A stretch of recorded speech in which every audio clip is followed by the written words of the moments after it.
Unang Juan, ika-4 na kabanata.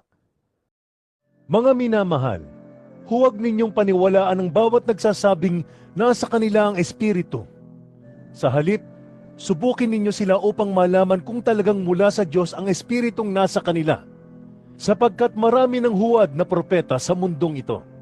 Ito ang palatandaan na ang Espiritu ng Diyos nga ang nasa kanila, kung ipinapahayag nila na si Jesucristo ay dumating bilang tao. Kung hindi gayon ang kanilang ipinapahayag tungkol kay Jesus, hindi mula sa Diyos ang Espiritong nasa kanila. Ang Espiritu ng kaaway ni Kristo ang nasa kanila. Narinig na ninyong ito'y darating, at ngayon nga'y nasa sanlibutan na. Mga anak, kayo nga'y sa Diyos, at napagtagumpayan na ninyo ang mga huwad na propeta.